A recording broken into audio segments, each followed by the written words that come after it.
الشيطان الرجيم. بسم الله الرحمن الرحيم. الحمد لله رب العالمين، حمدا كثيرا طيبا مباركا فيه. الحمد لله على نعمائه كثيرة التي لا تعد ولا تحصى. الحمد لله على نعمة الإسلام، الحمد لله على نعمة الإيمان، والحمد لله على نعمة القرآن، والحمد لله على نعمة محمد عليه الصلاة والسلام. الحمد لله حتى يرضى، والحمد لله إذا رضي، والحمد لله بعد الرضا. نحمده سبحانه وتعالى حمدا كثيرا طيبا مباركا، وأصلي وأسلم على حبيبنا ومولانا محمد بن عبد الله صلى الله عليه وآله وسلم وعلى آله وأصحابه أجمعين. قال رب اشرح لي صدري ويسر لي أمري واحلل عقدة من لساني يفقهوا قولي. أما بعد. Pertama dan selamanya kita bersyukur kepada Allah Subhanahu wa taala atas segala nikmat, rezeki, kesihatan, kebaikan, al-afiyah, kesejahteraan yang Allah berikan kepada kita semua. Alhamdulillah ala kulli halin wa ni'mah. Jadi muslimin dan muslimat yang dirahmati Allah sekalian, saya kira ini kali pertama lah saya datang ke masjid yang indah ini, masya-Allah. Sebelum ni selalu dengarlah Masjid Puterhad ni, kerana saya dulu sama-sama dengan Ustaz Zaini bertugas di Subang Jaya, itu selalu dengar pasal masjid ni dah. Dan alhamdulillah hari ini dipertemukan dengan tuan-tuan dan puan-puan sekalian. Mudah-mudahan Allah Ta'ala berkati pertemuan kita pada malam ini, insya-Allah. Okey, untuk malam ini insya-Allah kita kata pengajian umum, kita kata sebagai murajaah pengajian. Sukalah untuk saya kongsikan dengan tuan-tuan dan puan-puan sekalian satu tajuk, Sab'atul Huquqi Minal Qur'ani Alaina. Ada 7 hak-hak Al-Quran ke atas kita. Ini ijtihad para ahli ilmu lah. Sebahagian kata ada 6 hak Al-Quran, sebahagian kata ada 5. Tapi pada malam ni kita nak kongsi secara ringkas ada 7 hak Al-Quran ke atas kita. Makna kata sebagai seorang mukmin Muslim, kita kena tunaikanlah 7 hak ini. Selama ni kita duk belajar hak jiran, kan, hak suami, hak isteri, kan, itu semua penting lah. Dan pada malam ni insya-Allah hak Al-Quran yang kita mesti tunaikan ada 7 insya-Allah. Yang pertama disebut oleh para ahli ilmu, tilawatuhu haqqa tilawatih, ataupun ma'rifatu tilawatis sahihah. Yang pertama sekali Al-Quran ni dia mesti kita kenal, tahu bacaan yang tepat. Sebab tu kita kata istilah yang digunakan oleh para sahabat, qira'atu kama unzil. Bacalah Al-Quran ini sebagaimana dia diturunkan. Jadi hak yang pertama ni yang asas lah, dan saya nak syarah lebih sikit lah kalau boleh. Jadi yang selebihnya hak yang kedua sampai yang ketujuh tu kita ringkaskan. Cuma hak yang pertama ni saya kira penting lah, kerana asas pembacaan yang betul itulah. Okay, kita nak dapat bacaan sebagaimana diturunkan, sahabat selalu sebut itu. Tidak ada cara lain melainkan talaqi musyafahah lah. Semua tuan-tuan, puan-puan tahulah tu. Kita Quran ni kita ambil dengan guru, mengaji, tengok mulut dia. Guru kita ambil dengan guru dia, guru ambil dengan guru, sampailah kepada Nabi kita Muhammad sallallahu alaihi wasallam. Itu dipanggil silsilah sanad lah. Dan Nabi talaqi dengan Jibril. Jibril dapat daripada Allah Subhanahu wa taala. Okey, ini asas. Dan saya yakin kebanyakan masjid di Selangor ni dia memang dah ada kelas Quran ni lah, kebiasaannya begitu. Kalau tak ada masa kuliah maghrib, dia ada kelas duha ya Quran. Kebanyakan masjid begitu. Okey, saya nak kita nak kongsi sikit berkenaan dengan pembacaan yang tepat ni. Asas dalam baca Al-Quran, kita ingat ayat Allah Subhanahu wa taala. Allah sebut warattilil Qur'ana tartila. Masya-Allah, selalu kita dengar ayat ni. Saya secara peribadi pun masa sekolah menengah pun selalu dengar ayat ni. Cuma persoalan dia, kita ingat tak makna tartil itu apa? Dan pengalaman pengajian memang banyak sangat takrifan tartil ni. Allah minta kita baca Al-Quran dengan tartil. Saya ingat saya zaman berzaman ahli ilmu ni banyak takrifan dia. Cuma alhamdulillah ketika inilah bila kita belajar di Mesir tu, saya jumpa satu pendapat yang saya rasa macam mudah untuk kita faham apakah itu tartil. Dan bila kita jumpa yang tu, kita hafal, memang kita ingat sampai matilah insya-Allah. Dia sangat mudah tartil ni. Apa makna tartil ni? Disebut oleh Syekh Aiman Rushdi Suwaid. Saya yakin sebahagian tuan-tuan kenal dia ni kerana dia pakar rujuk Al-Quran zaman kita sekarang ni. Syekh Aiman Rushdi Suwaid. Tuan-tuan boleh tengok di YouTube, banyak dia ajar mengaji ni lah, tajwid.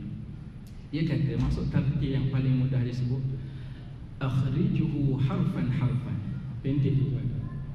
Akhrijuhu, keluarkanlah huruf ini, huruf hijaiyah lah.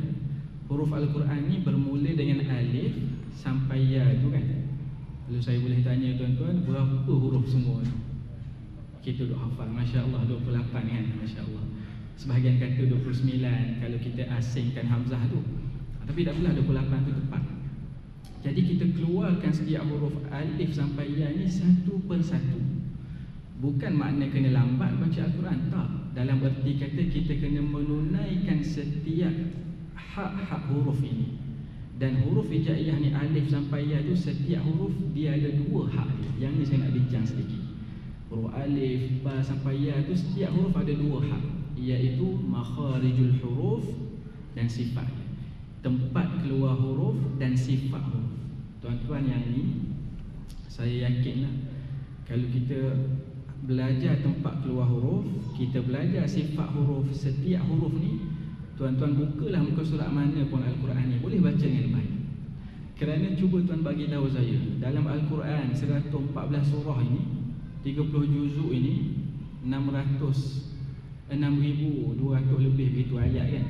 Di khilaf ahli ilmu, tidak terkeluar pun daripada alif sampai ya, tak keluar pun.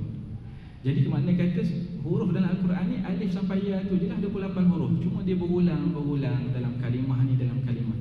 Makna kata kalau kita mengaji tempat keluar huruf, kita kenal alif keluar kat mana, ba keluar kat mana, apakah sifat dia, bukalah muka surat mana pun kita boleh baca dengan baik. Cuma tinggal nak lancar lah. Yang ni payah sikit lah.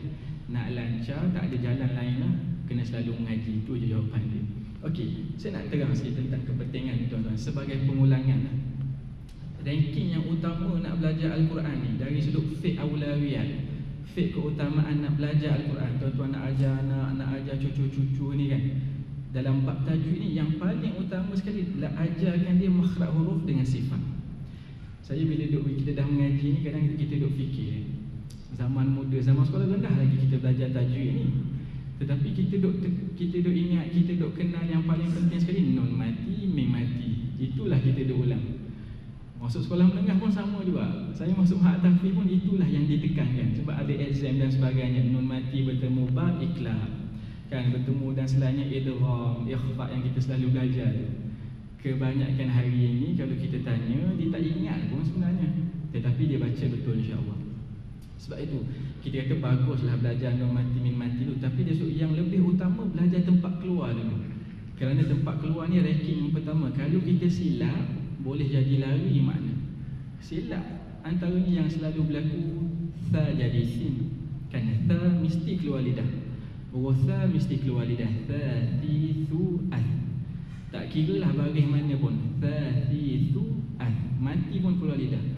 Jadi kalau kita tak keluar lidah, memang peratus yang besar dia jadi sin lah. Kan, jadi sin, banyak keadaan. Saya nak buat contoh mudah beginilah. Okey, saya terlupa tadi sebelum nak buat contoh ni, saya nak buat contoh makna tartil tadi. Makna tartil tadi. Akhrijuhu harfan harfan tu, keluarkan satu persatu tu. Dalam erti kata begini.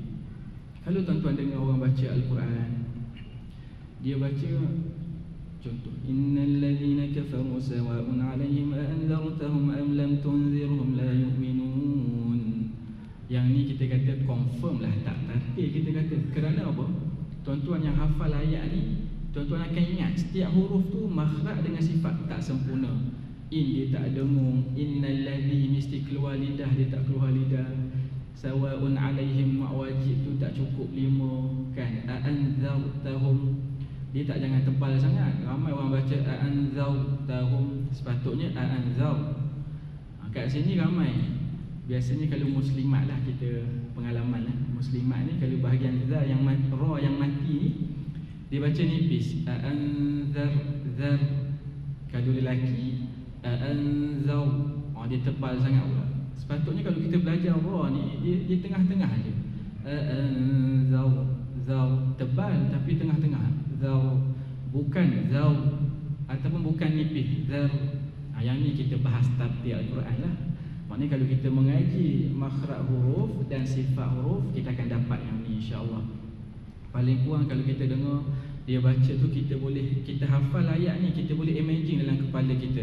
Innal ladina kafaru sawa'un 'alaihim a'anzartahum am lam tunzirhum a'anzartahum am lam tunzirhum la yu'minun. Maknanya kita rasa bila kita dengar tu, macam sempurnalah setiap makhraj. Contoh tuan-tuan, mudah-mudahan.